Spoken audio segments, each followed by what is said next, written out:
जादुई लहंगे का कुआं। बहुत समय पहले की बात है।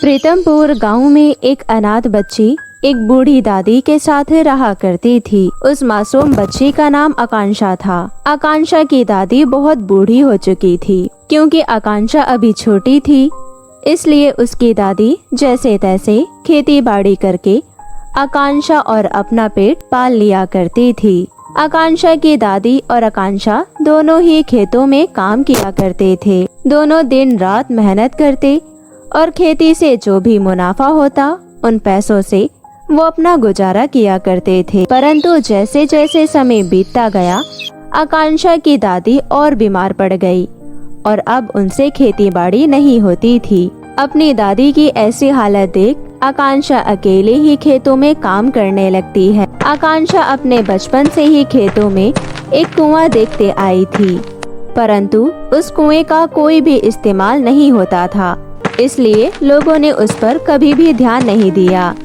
इसी तरह आकांक्षा बहुत मेहनत करती और अपनी दादी का ख्याल रखती, परंतु धीरे धीरे आकांक्षा की दादी बीमार होने लगी थी, जिस वजह से वो मरने की हालत पर आ गई थी। एक दिन आकांक्षा की दादी मरने से पहले आकांक्षा को कुछ बताना चाहती थी। सुन बेटी, मुझे पता है तुम बहुत ही ईमानदार और नेक दिल लड़की है। मुझे तेरी माँ बाप का तो नहीं पता, परंतु जाने से पहले मैं तुझे एक राज की बात बताना चाहती हूँ। बेटी, हमारे खेत में जो कुआं है वो कोई मामूली कुआं नहीं है, बल्कि वो एक जादुई कुआं है। उस कुएं के अंदर हमारे पूर्वजों की कमाई हुई पूंजी है।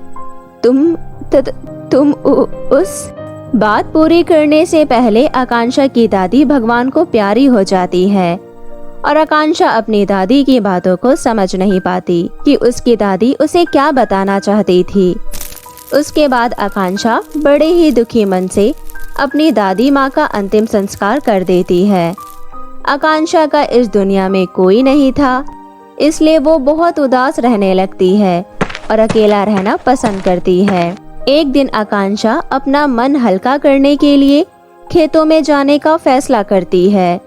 उसके बाद वो खेत जाने लगती है। वो सोचती है कि खेतों में जाकर उसे कुछ अच्छा महसूस होगा, परंतु खेतों पर पहुंचने के बाद आकांक्षा को अपनी दादी माँ की बहुत याद आने लगती है। आकांक्षा के मन में अपनी दादी की आखिरी बातें चल रही होती है और वो अपनी इन्हीं शंकाओं को दूर करने के लिए उस पुराने कुएं के पास जाती है। आकांक्षा उस कुएं को देखने लगती है। बहुत देखने के बाद भी आकांक्षा को कुछ समझ नहीं आता। कुएं के अंदर आकांक्षा को केवल कूड़ा ही दिखाई देता है। अरे, इस कुएं में तो कुछ भी कीमती चीज नजर नहीं आ रही है। तो फिर दादी माँ मुझे इसके बारे में क्या बताना चाहती थी? दादी माँ इस कुएं का कोई जादुई होने का जिक्र कर रही थी। पता नहीं वो क्या बताना चाहती थी। इतना सोचकर आकांक्षा वापस अपने घर चली जाती है। उस रात आकांक्षा को नींद नहीं आती और वो अपनी दादी की बातों को सोचती रहती है। आकांक्षा फिर एक बार उठकर खेतों की तरफ जाने लगती है। आकांक्षा कुएं के पास जाकर बैठ जाती है।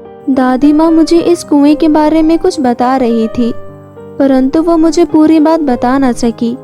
मुझे अंदर जाकर देखना चाहिए, क्या वाकई में इसमें जादू है? इसके बाद आकांक्षा उस कुएं के अंदर जाती है। कुआं बहुत गहरा था। कुएं के अंदर जाकर आकांक्षा देखती है कि वहाँ पर तो ढेर सारे सुंदर सुंदर लहंगे और सोना चांदी रखा हुआ है। इतने सारे सुंदर लहंगे देखकर वो बहुत खुश होती है। इतने सारे सुंदर सुंदर लहंगे, आखिर दादी माँ ने मुझे इस बारे में क्यों नहीं बताया? और हम इतनी गरीबी में क्यों जी रहे थे? दादी माँ इतनी मेहनत क्यों करती थी जब हमारे पास इतना कुछ रखा हुआ है? परंतु दादी माँ ने मेरी सारी मुसीबतें खत्म ही कर दी। अब मेरी सभी इच्छाएं पूरी हो जाएगी। आकांक्षा जल्दी से ढेर सारे लहंगे उठा लेती है और उन्हें बाहर ले जाने लगती है। आकांक्षा जैसे ही सीढ़ियाँ चढ़ती है, उसके जादुई लहंगे एक एक करके गायब होने लगते हैं और आखिर तक आते आते आकांक्षा के हाथ में एक भी लहंगा नहीं लगता। ये क्या हो रहा है? मुझे तो कुछ समझ ही नहीं आ रहा। इतने सारे जादुई लहंगे और सोना चांदी है, परंतु मैं इन्हें बाहर नहीं ले जा पा रही हूँ। भला ऐसी भी धन दौलत का क्या फायदा जिसका हम इस्तेमाल ही नहीं कर सकते। आकांक्षा उदास मन से अपने घर वापस आ जाती है। आकांक्षा के पास अब कुछ ही पैसे बचे थे जिससे वो अपना खाना पीना कर पाती। अब आकांक्षा उस जादुई कुएं से लहंगे और हीरे मोती बाहर निकालने का सोचती है।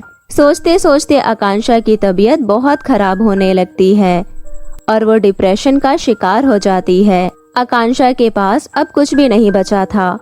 वो अपना इलाज भी नहीं करवा सकती थी। दादी माँ अब मुझे अकेला छोड़कर चली गई हैं। मुझे यहाँ पर बिल्कुल भी अच्छा नहीं लग रहा। यहाँ पर मेरा एक भी दोस्त नहीं है जिससे मैं अपनी बातें कर सकूं। दादी माँ मुझे आपकी बहुत याद आ रही है। मुझे भी अपने पास बुला लीजिए। यहाँ मैं बिल्कुल अकेली हो गई हूँ। इतना कहते कहते आकांक्षा रोने लगती है। आकांक्षा अब बीमार रहने लगती है और बहुत कमजोर भी हो जाती है। आकांक्षा अभी छोटी थी इसलिए वो अपनी देखभाल नहीं कर पा रही थी। आकांक्षा की ये हालत परी लोक से रानी परी देख रही थी। फिर रानी परी उसकी सहायता करने की सोचती है। नटखट परी, पृथ्वी लोक पर एक आकांक्षा नाम की लड़की बहुत परेशान है। उसका इस दुनिया में कोई नहीं है। मैं चाहती हूँ कि तुम पृथ्वी लोक जाकर उसकी सहायता करो। जी रानी परी, जैसा आप कहें। मैं कुछ ही देर में पृथ्वी लोक पर आकांक्षा की सहायता करने चली जाऊंगी। नटखट परी आकांक्षा की सहायता करने के लिए उसके सामने प्रकट होती है और कहती है, आकांक्षा उठो प्यारी बच्ची, देखो मैं यहाँ पर तुम्हारी मदद करने आई हूँ। परी, आप तो परी है ना? मेरी दादी माँ ने मुझे आप सबकी बहुत कहानियाँ सुनाई हैं। मुझे तो यकीन ही नहीं हो रहा कि आप इस तरह मेरे सामने खड़ी हैं। आकांक्षा, मुझे यहाँ पर तुम्हारी दादी ने तुम्हारी मदद करने के लिए भेजा है। तुम्हें इस तरह कमजोर और बीमार देख उन्हें बिल्कुल भी अच्छा नहीं लग रहा। नटखट परी अपनी जादुई शक्तियों से आकांक्षा को बिल्कुल स्वस्थ कर देती है और अपने जादू से उसे एक सुंदर सी ड्रेस पहना देती है। इसके बाद आकांक्षा बहुत सुंदर दिखने लगती है। आकांक्षा नटखट परी को उस जादुई कुएं के बारे में बताती है। आकांक्षा, मैं सब जानती हूँ। वो जादुई कुआं जादुई लहंगे देता है, परंतु उसे बाहर लाना बहुत मुश्किल है। उन लहंगों को बाहर लाने के लिए तुम्हें एक मंत्र बोलना होगा। उसके बाद ही वो कुआं तुम्हें लहंगे बाहर लाने देगा। अच्छा परी जी, क्या आप मुझे बता सकती हैं वो मंत्र?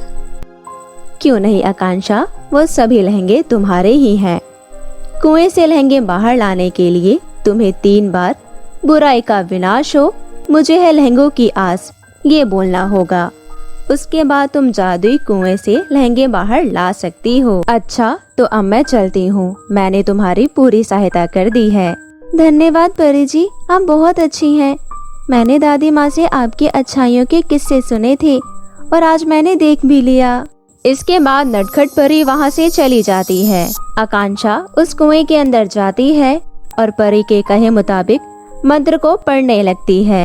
आकांक्षा, तुम यहाँ से जितने चाहो लहंगे ले जा सकती हो। ये सभी धन दौलत तुम्हारे हैं।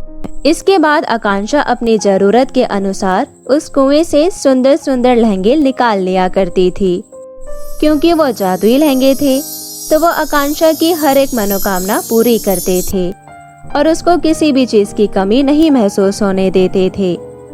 आकांक्षा इसी तरह जादुई लहंगे के साथ हंसी खुशी से रहने लगती है। तो मेरे प्यारे दोस्तों, कैसी लगी आपको मेरी ये कहानी?